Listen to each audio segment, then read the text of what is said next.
Hello friends, welcome to Unacademy. This me doctor Siddharth Arora.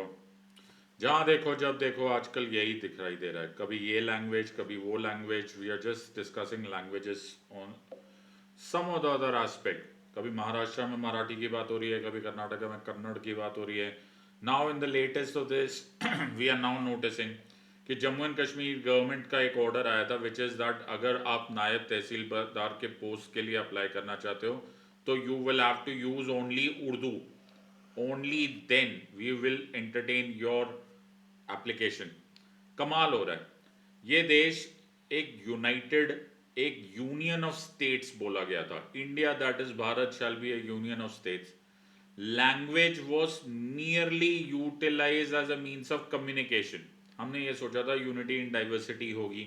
This was the basis of state reorganisation act of 1956। But I really don't understand why we are not learning from history. यही methods use किए गए थे, यही language की discrimination हुए थे, यही सब टाइम पास हुआ था। और उसकी वजह से we got into the bloodiest civil war in the world, and that was the partition. Why are we not learning lessons from the history? बोला जाता है कि जो देश अपने इतिहास को भूल जाता है उसका भविष्य खतरे में होता है। वो कुछ ऐसा ही हमारे यहाँ ना हो जाए। थैंक गॉड आप सब लोग, हम सब लोगों ने हाथ जोड़ना चाहिए, शुक्रिया अदा करना चाहिए हमारी जुडिशरी का, हमारे कोर्ट्स का। Be that tribunals, be that courts of the high court और द सुप्रीम कोर्ट, जिसकी वजह से ये सब चीज़ें होने से रोक दी जाती है। वरना बड़ा मुश्किल हो जाएगा इंडिया को यूनाइटेड रख पाना। So I hope and pray that our judiciary is going to continue being the custodian of the constitution जिस तरह से वो है, and also the rest of the government bodies, they learn from this, and the political activism they learn from this कि ultimately language is only a means of communication. Language should not become a means of discrimination. तो आज का ये video किस बारे में है? वो एक सेंट्रल एडमिनिस्ट्रेटिव ट्रिब्यूनल का एक ऑर्डर आया है जिसने जम्मू एंड कश्मीर की सरकार के एक ऑर्डर को इस टाइम के लिए सस्पेंड कर दिया है। जिस गवर्नमेंट के ऑर्डर ने बोला था कि उर्दू में ग्रेजुएशन होना जरूरी है अगर तुम नायब तहसीलदार की एप्लीकेशन फाइल करना चाहते हो। This is in complete violation with the official languages act. ये मैंने तुम्हें 30 सेकंड में बताया, बाकी मैं कुछ मिनट्स में तुम्हें सारे डिटेल बता दूंगा। Also it is relevant to your exam, so make sure that you understand the last alphabet also. इससे पहले कि हम लोग इसको स्टार्ट करें, please remember certain very important announcements. Start your UPSC CSC subscription with us. 17,999 plus 12-month extension मिलेगा। Don't forget my code SIDLIVE, SIDLIVE। मैं professional teaching में विश्वास रखता हूँ। मैं ये चाहता हूँ कि तुम्हारा टाइम वेस्ट ना हो। PSIR अगर तुम ज्वाइन करना चाहते हो एज योर ऑप्शनल, 1 अगस्त से मेरा कोर्स स्टार्ट हो रहा है। ब्रांड न्यू कोर्स लॉन्च हो रहा है। Don't miss this for anything अगर तुम PSIR में इंटरेस्टेड हो। और मैं हमेशा ये चाहूंगा कि जिस दिन से कोर्स स्टार्ट हो उसी दिन से तुम लोग उसका पार्ट बन जाओ।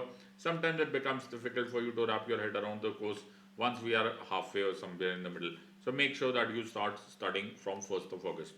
आज की ब्रेकिंग न्यूज इसी ऑर्डर के बाद है। ये उर्दू मस्ट ऑर्डर जो आया हुआ है नायब तहसीलदार पोस्ट का, उसको हम लोग डिटेल में समझने की कोशिश करते हैं। ज़्यादा टाइम नहीं लगेगा। Just ensure that you get a zero in on the concept of what was wrong with this order. पहले मैं तुम्हें ये ऑर्डर बता देता हूँ, ये ओनली उर्दू ऑर्डर है क्या। वो ओनली उर्दू ऑर्डर पढ़ने के लिए तुमको एक लॉ मालूम होना चाहिए, and that law is the Jammu and Kashmir official languages act of 2020। इसको लिख लो। So the first law that you have to understand is that there is a law existing which is Jammu and Kashmir Official Languages Act 2020, which came soon after the abrogation of Article 370 or the so-called the reading down of Article 370. Jammu and Kashmir में अगर आपको apply करना है for any of these government jobs तो उसमें 5 languages have been recognised for all official languages in Jammu and Kashmir. Please read each of them. पहली language is Urdu, second is Hindi, third is Kashmiri, fourth is Dogri and fifth is English. I repeat this. Urdu, Hindi, Kashmiri, Dogri और English, which says that आप इनमें से किसी भी language में graduate हो, किसी भी लैंग्वेज में आप एप्लीकेशन फाइल कर सकते हो, किसी भी लैंग्वेज में आप ऑफिशियल एक्टिविटीज कर सकते हो। आई रिपीट, उर्दू, हिंदी, कश्मीरी, डोगरी और English. Now what has happened here is कि अभी रिसेंटली जम्मू एंड कश्मीर ने के गवर्नमेंट ने एक ऑर्डर दिया है, और Jammu and Kashmir services selection board, जिसे एसएसबी बोला जाता है, उसने बोला कि नो, ये बाकी सब छोड़ दो, हम लोग उसको नहीं देख रहे, only concentrate on one language, that is Urdu. अगर आपने उर्दू में क्वालिफिकेशन एज ग्रेजुएट नहीं है तो sorry, you are not applicable, not eligible for government jobs, और इस केस में इट इज दैट ऑफ नायब तहसीलदार। नाउ डू यू रियलाइज कि इसका मतलब ये है कि जो बाकी चार लैंग्वेजेस है उसको कंप्लीटली इग्नोर कर दिया गया। इनफैक्ट उनको बोल दिया गया कि even if you are qualified in those doesn't work. Do you realise कि वो जो एक्सक्लूजन है that is not going to stand constitutional scrutiny, वो नहीं करेक्ट है।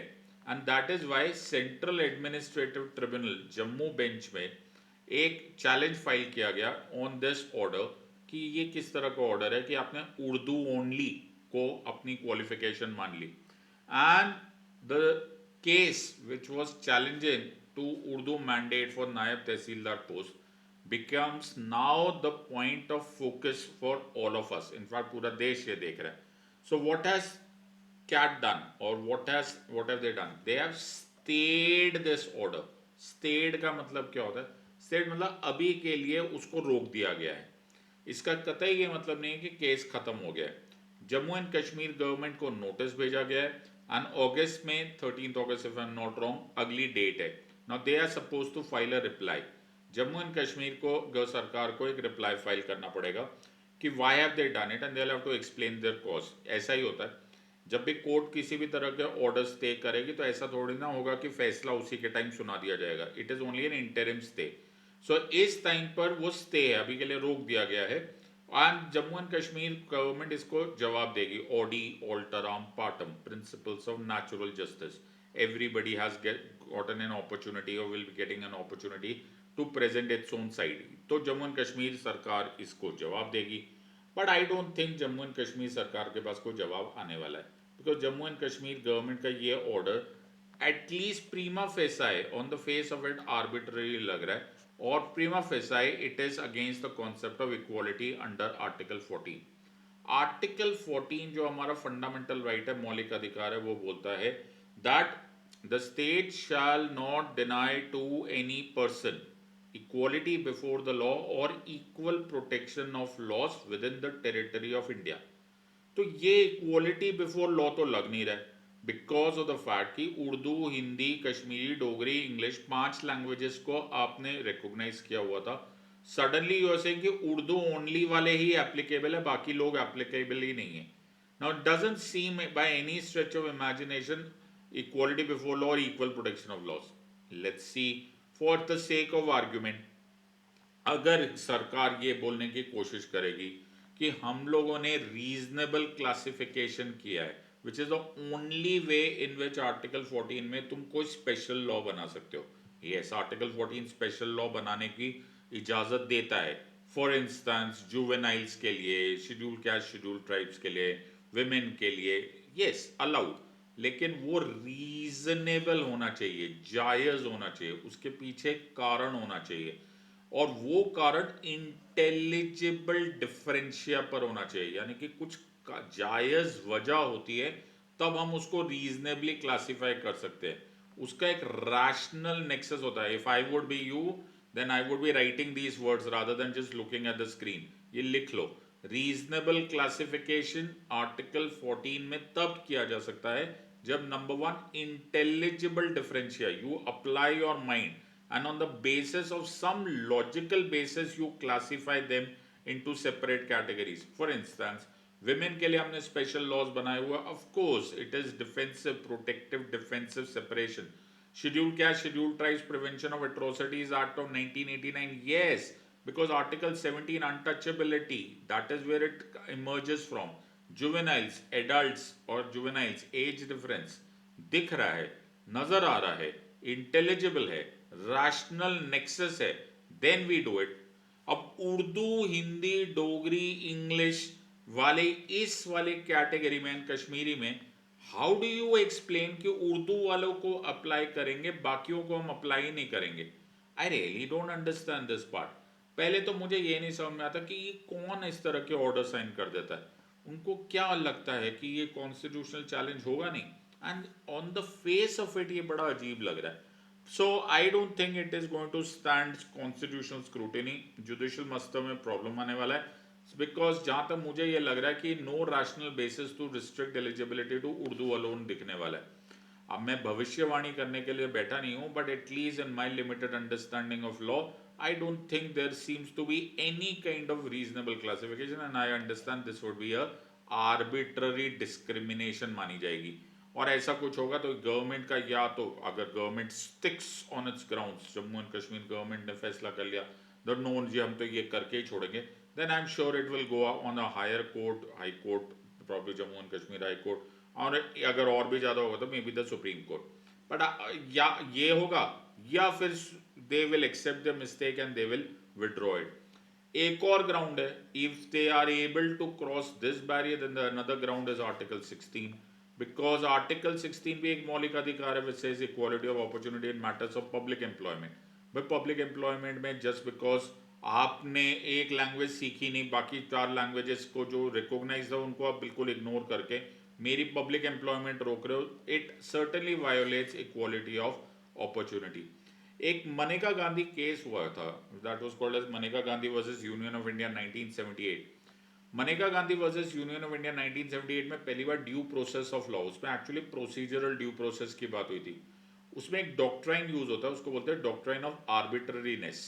मतलब स्टेट कुछ भी कर सकता है, करो, लेकिन वो सही मायनों में कुछ भी नहीं होना चाहिए, इन द सेंस कि वो आर्बिट्ररी नहीं होना चाहिए, जो मन मुताबिक नहीं होना चाहिए। एवरीथिंग शुड बी जस्ट, न्याय संगत होना चाहिए, रीजनेबल होना चाहिए। It can not be capricious, it can not be unjust. इसको डॉक्ट्राइन ऑफ आर्बिट्ररीनेस बोलते हैं। तो स्टेट है ना, तुम्हारे पास पावर बहुत है, but doesn't mean that you start using it like whatever comes to your mind, whatever, so it cannot be arbitrary, it cannot be ambiguous। दो ग्राउंड्स पे ये पक्का उड़ने वाला है, ये तो article 14 and article 16। if they save themselves from article 16, then article 14 will be more than enough to take care of this order। I'm sure this is going to happen। so either ways I'm very happy with CAT's observation। CAT की ये जो observation है, ये please याद रखना, ये interim order, अभी case चल रहा है, इन द सेंस कि 4 हफ्ते में उनको रिप्लाई फाइल करने का दिया, और एज आई टोल्ड यू 13 अगस्त को they will be coming back। In most cases, dime to dollars, you will get दो में से एक रिलीफ आएगा, या तो इस ऑर्डर को मॉडिफाई कर दिया जाएगा और चारों के लैंग्वेजेस को, मतलब और 4 लैंग्वेजेस को ऐड कर दिया जाएगा, या फिर इस ऑर्डर को विड्रॉ कर लिया जाएगा।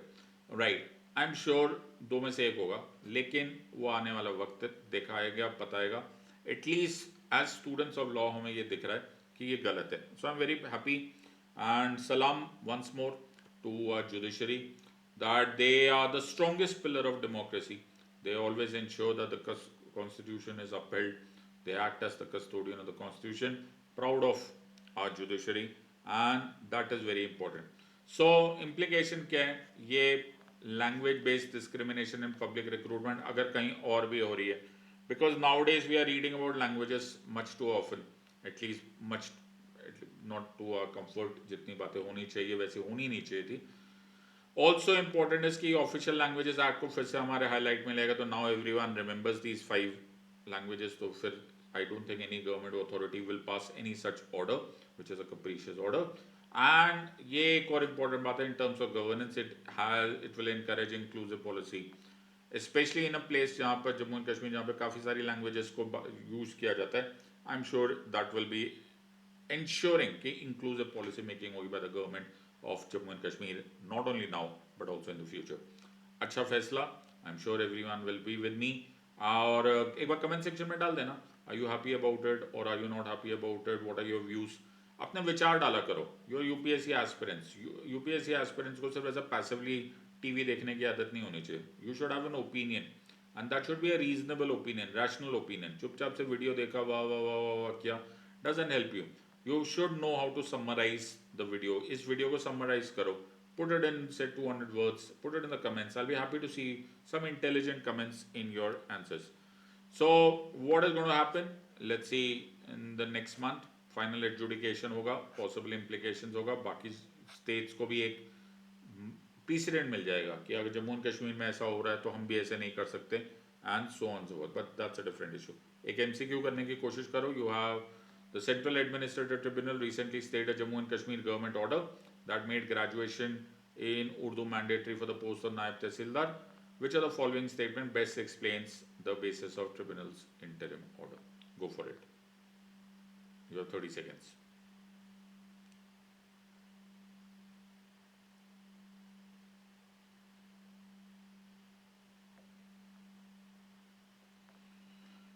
Alright, I guess बहुत ही सिंपल सा आंसर था ये, मेरे ख्याल से ये देखते ही तुम्हें आंसर हो गया होगा, and the answer of course is B, right. I am very happy. Jammu and Kashmir official languages act 2020 5 languages है, आर्टिकल 14 आर्टिकल 16 याद कर लेना, दैट्स मोर और लेस, और इसी बहाने कैट भी याद कर लेना। आई होप तुम्हें समझ में आया, छोटे से टाइम पीरियड में तुम काम की सारी चीज़ें समझ सकते हो। That's my way of professional way of teaching. I don't want unnecessary wastage of time. Research and development करने की ये एग्जाम है नहीं, जो काम की चीज़ें वो पढ़ लेनी चाहिए। If you want to join and if you want to have a professional approach, sharp approach to cracking this exam, please use my code SETLIVE. No time pass, just studies के लिए आना है तो आपका स्वागत है। और इस टाइम पे अच्छे प्राइसेस है, 17,999 प्लस 12 मंथ फ्री एक्सटेंशन है। PSIR एज एन ऑप्शनल आप चूज करना चाहते हो तो 1 अगस्त से स्टार्ट करें। I'll be happy to teach you. In the words of an academy, let's crack it. Until next time, God bless. Thank you and Jai Hind.